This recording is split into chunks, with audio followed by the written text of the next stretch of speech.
আসসালামু আলাইকুম। আর কত অপকর্ম ঢাকা থাকবে? একটি কথা সমাজে প্রচলিত আছে, 10 দিন চোরাত, একদিন গ্রেফতার।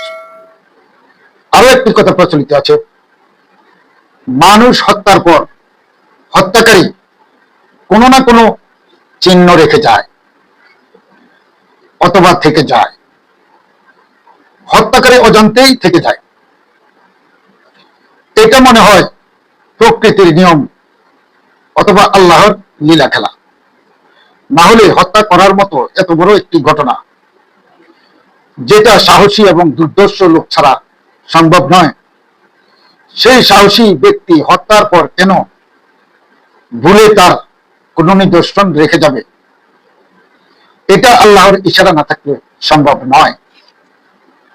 জামাত শিবির 5ই আগস্টের পর তাদেরকে জনগণের সামনে এমনভাবে উপস্থাপন করেছে যেন এরা বাংলাদেশের জন্য আশীর্বাদ হয়ে এসেছে।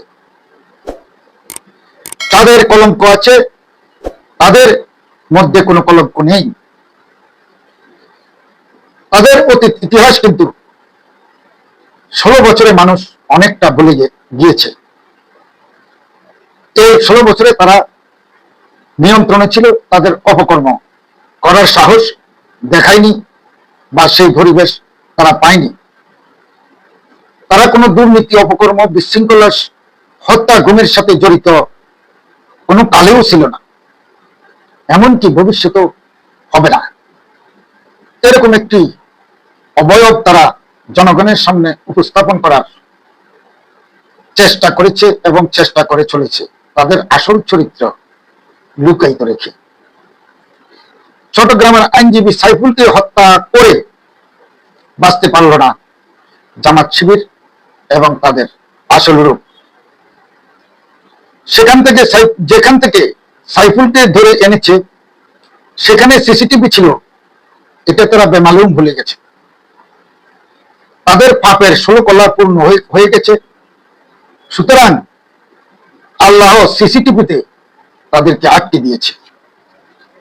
আমি পূর্বে প্রায় ভিডিওতে বলেছি, সমন্বয়ক ছাত্র শিবির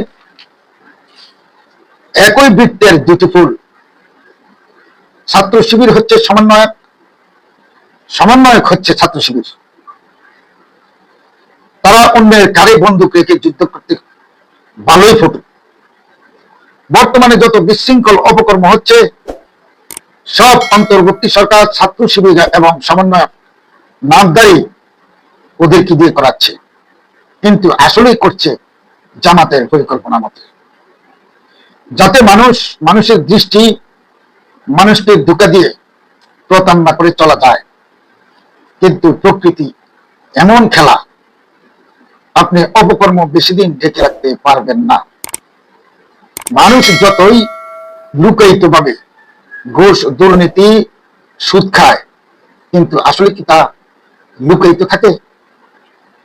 আইনজীবী সাইফুলকে হিন্দু ভেবে দুর্বৃত্তরা তুলে নিয়ে হত্যা করে। পুলিশ সিসিটিভি ফুটেজ দেখে হত্যাকারীকে চিহ্নিত করে এবং ইতিমধ্যে 5 জনকে গ্রেফতার করে। পুলিশের তথ্য অনুযায়ী 7 জন ছাত্র শিবিরের কর্মী আর 1 জন চট্টগ্রাম কেন্দ্রীয় সমন্বয়ক। চট্টগ্রামের বিভিন্ন জায়গায় রেড দিয়ে এদেরকে ধরা হয়। ইউনুসের মেটিকুলাস ডিজাইন এবং ডিজাইনার মাহফুজের পরিকল্পনা আজকে ধরা খাই খেল। যদিও তাদের কতক্ষণ পুলিশ আটকে রাখবে সেটাই একটা এখন দেখার বিষয়। যেখানে প্রথম আলো সামনে অপকর্ম, অরাজকতা সৃষ্টিকারী এবং আর্মিদের সাথে সরাসরি হুমকি ধমকি, তারা গণতন্ত্র, মানবতা কোনো কিছু মানে না বলে যে হুমকি দিয়েছে, প্রয়োজনে প্রধান উপদেষ্টা দেখুক, আমরা কোন আইন, সংবাদপত্রের স্বাধীনতা এইসব মানি না, এইসব সবাই কেয়ার করি না। তাদেরকে গ্রেপ্তার করে নেওয়ার পর ছেড়ে দিতে হলো। আওয়ামী লীগ বিরোধী আন্দোলনের সময় মেটিকুলাস ডিজাইনের হত্যাকাণ্ড পর তারা বেঁচে গেলেও, তারপরে ইউনুস তাদেরকে দায় মুক্তি দিলেও এখন তাদের নিয়ে কি করবে জনগণ তার তীক্ষ্ণ দৃষ্টি রাখবে। ইউনূস সরকারের একটি বড় প্ল্যান ব্যর্থ হয়ে গেল। আগামীতে নতুন কোন পরিকল্পনা নিয়ে যে আসবে জামাত শিবির এবং ইউনূস, এতে কোনো সন্দেহ নেই। ইতিমধ্যে সংবাদ মাধ্যম এবং বিভিন্ন মিডিয়া থেকে গতকালকে মোফাজ্জল ইউটিউবার তিনি সরাসরি বলেছেন, আমি একজন বিএনপির সমর্থক, আমি চাই বিএনপি ক্ষমতা আসুক। তবুও তিনি যথার্থ কতগুলি তথ্য প্রমাণ তুলে ধরেছেন, যেগুলো কিন্তু ভাবার বিষয়, দেখার বিষয়। এবং তিনি এমনও বলেছেন, বিএনপির মতো এই ধরনের দল কোনোভাবে জামাত শিবির এবং জঙ্গিদের মতো সুশৃঙ্খল এবং ডেডিকেটেড পর্যায়ে আন্দোলন করতে পারে না।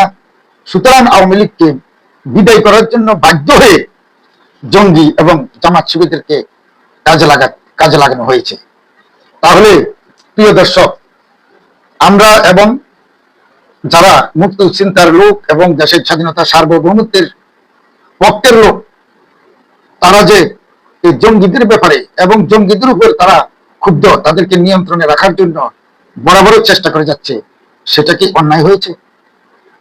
এবং শেখ হাসিনা এবং আওয়ামী লীগ সরকার যে বারে বারে এই জঙ্গি এবং এই জামাত শিবিরদেরকে সন্দেহের চোখে দেখেছে এবং তারা এই দেশে বড় অঘটন ঘটাবে, সেটা কিন্তু ধীরে ধীরে প্রমাণিত হচ্ছে এবং ফলের বিড়াল কিন্তু বের হয়ে আসছে। সুতরাং এই হত্যাকাণ্ডের মূল পরিকল্পনা ছিল ইসকনকে নিষিদ্ধ করার পরিকল্পনা।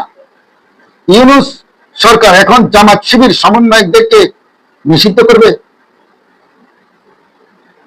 আর কতদিন এই বাংলার মানুষ তাদের এই ষড়যন্ত্রের মাধ্যমে হত্যাকাণ্ড, মানুষ হত্যাকাণ্ডের খেলা দেখবে? বিচার আপনাদের কাছে। আসসালামু আলাইকুম ওয়া রাহমাতুল্লাহ।